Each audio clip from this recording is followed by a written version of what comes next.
keep dreaming. There is that little saying. I love this saying. I can talk about it forever. That God, whoever you believe in, if you don't believe in anything, but rather there's a reason, if you want to say it like this. There is a reason why you have this passion in your heart. Just take a second. There is a reason why you have this passion in your heart. You might not know what it is. You might not even think you have a passion. And that is normal.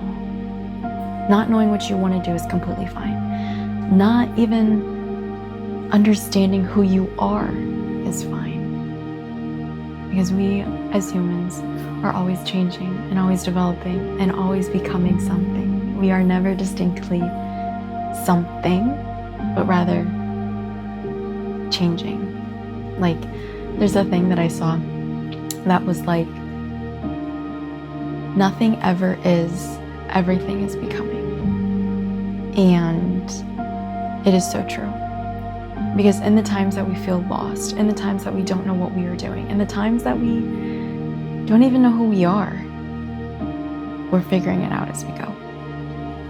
Because you can feel so lost in a world of people who seem and say that they know what they want to do. And maybe that is true. Maybe that is true that those people do know what they want to do. And I give them 110% props. Because for me, that's not relatable. And maybe one day I'll be relatable to them or feel related to them. But maybe not. And it just, I hope you know that you can keep dreaming that silly little dream of yours, that you can still try to achieve that thing that you want to. Because who is to say that you can't? There is a big, big motto, there's a big, I think it's very cultural, that you have to get it done young to be successful. You have to do something huge by the time that you're 18. You have to decide your life by the time that you're barely an adult. I don't even know how someone picked 18. And that is scary, that is daunting, that is frightening, because you don't know who you are, you don't even know what you want to do. Because why would you? Why should you? Why could you? How could you? Because those small, fractional beginning years are supposed to dictate how you are, who you are, what you feel, who you know. And that changes so much. And you shouldn't have or feel that pressure to know, but rather have the courage to not know, to have the simplicity in life to be okay with not knowing, and trying to take deep breaths. And that's very whoopee, or I don't know, there's a better term for that, but very whoopee-doo, take a deep breath. But I think at least for me that helps. And I don't know if that'll help for you. But when you feel overwhelmed and when you feel like you have to know, where is that pressure coming from? It's most likely internal pressure. That you have to figure everything out, that you have to be your final form, you have to ride the corporate ladder. And at least in here, that was the stigma. That you worked inside of a corporation, you got to CEO, high executive levels. But now, that's changing. It's changing to be more open to experiences, to be more willing to try to explore, that you don't have to know right away. Because yesterday, I No, it wasn't yesterday, but it was like Monday. I don't know when I'm gonna post this, so maybe this is a little outdated. But it was like the Monday for me. It's Wednesday for me now that I'm filming this. And I met this like older guy. He's in his like 70s, 80s, and he served for our country. And he said that he went to a local state school, like a local like Providence College. And he said that he went there and then he enlisted into the forces. And he did that for about 7 years. And he flew jets and all these other stuff. And he did that for 7 years. And then he went back to his farm for a few years. And he was always very familiar with the farm. And so he went back to the farm for a bit. And then he became an EMT and a volunteer firefighter at his county. And then he moved down south. And it's a lot warmer down south. And he's a lifeguard there. And he's 70. And then a few years before moving down there and becoming like a professional lifeguard, he was a coroner. And I asked him, was it scary? Was it frightening moving to all those different jobs? And he said, it wasn't the fact that I changed jobs or the fact that I was doing something new, but rather that I was considered the new guy. And I was like, what? What do you mean that you were considered a new guy? And he had a valid perspective. That when you go into a corporation, when you go into a new school, when you go into a new neighborhood even, you're not familiar with the traditional things that they do. You don't know the ins and outs of the company, the school, the community. You don't. And sometimes people have a certain connotation of you, like, oh, you don't know this? Let me show you how to do this. I know better. Or they try to help, but you already know. And that perspective of that he knows what he's doing, that he's smart enough, that it's not the right word, but like you're able to do something and competent. I think that was the word that I was thinking of. That he's competent enough to do it and to know how to do it. And it really struck me, and I was like, why wouldn't you jumping from career to career be the scariest thing?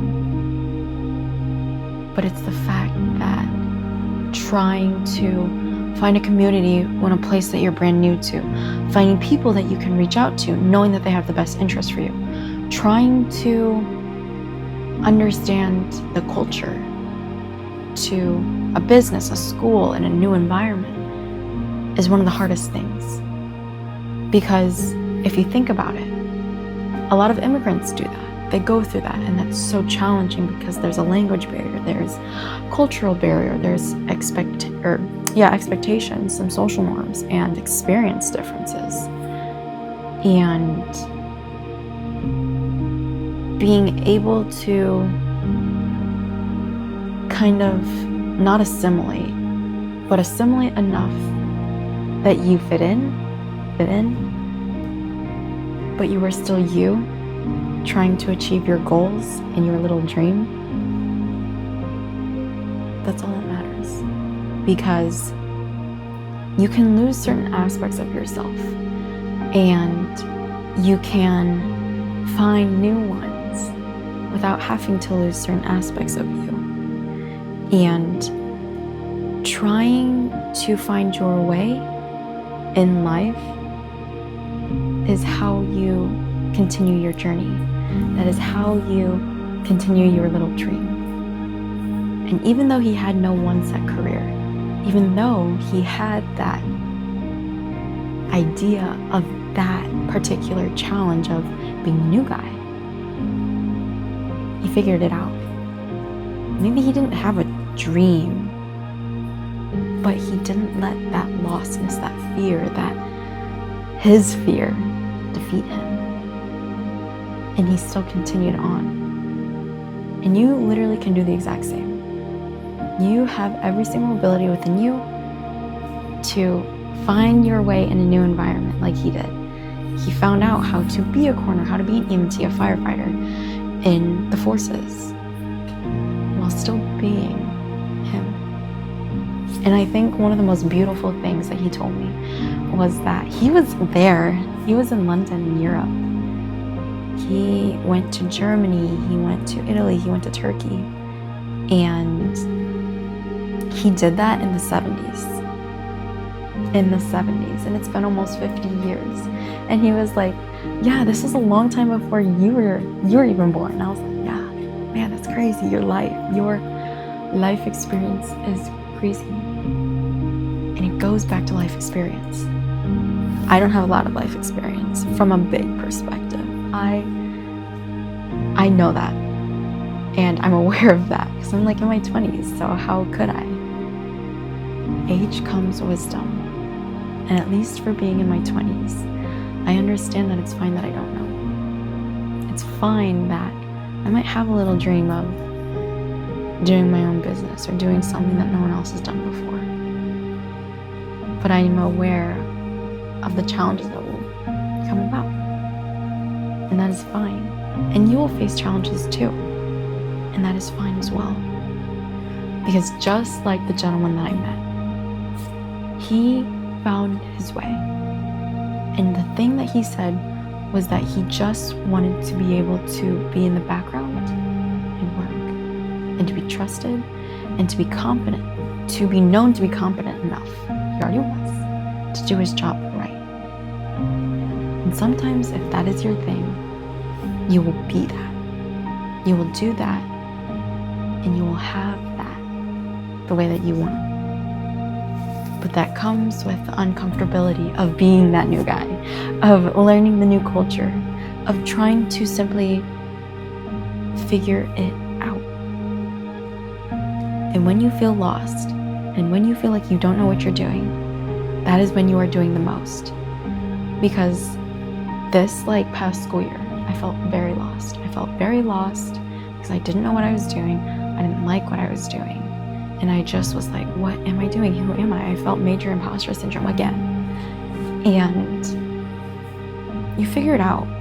You just do. It's not like night and day. Like one time I was walking, I was like, man, maybe it's okay not to know. And then the next day I was like, crap, I have to know. And a big mentality of that is, what are you telling yourself? Because when you see challenges in front of you, what do you say? Do you say, oh no, I'm gonna fold? What am I gonna do? Or do you look at it as, okay, I'm gonna figure it out and I'm gonna go with it? Because two perspectives are valid. You have to be cautious, you have to be aware, you have to understand what you are facing. But then at the same time, you can't predict every single thing that you will face. And so you really just have to be okay with the unknown. And maybe it'll lead you to that silly little dream. Or maybe it'll lead you to a completely different spaceship, you flying off to Venus. Neither path is wrong. You can continue as far as you want to go, and as long as you want to go. Because at the end of the day, no one's going to stop you from turning around and going back. No one is. But there's a little part of you that wants to continue, to see what comes about of this, to explore and question what is going to happen next. And I think that is one of the most beautiful things in life, is the uncertainty. I'm finally coming around to the uncertainty, I know, which is crazy, because I used to be very control. I'm going to tweak out if I don't have this, and this, and this. I if you couldn't tell from a few videos ago, a while ago, I definitely was very control freak. And the past 60, 120 days really taught me how to chill out, how to really like slow my mojo. And I really believe that certain times in your life, doors will open and your answer will become clearer than crystal. And that you just have to be open enough to that experience, that you simply just have to not want it bad enough to force things, but want it bad enough to know that you can only control certain things and to control those things and to do your best. But then also leave half of that other stuff up to fate, to faith, to whoever you believe in, to the universe, to just destiny. Because what if you letting go is the thing that is stopping you from achieving that little silly dream of yours? What if you've been forcing things this whole entire time, and you haven't been letting your work that you've previously have been doing speak for you? Because sometimes you really just have to let go and let your work unfold for you, because you can only force something for so long until it just gets backlogged. And then you're like, yo, what am I here with? What am I dealing with? And it's like, oh man, I'm gonna have to figure this out all over again when I should have just stopped a while ago. And that is just another learning point. And there's nothing wrong with that. And so I want to leave you with this little crumb to eat on. What if you just let things settle? What if you kept dreaming your little dream, doing little actions to support that dream, and then letting the dust settle and seeing what masterpiece you have created thus far? And then take a second to take your picture, your painting, your craft in, and then you just went from there. Food for thought.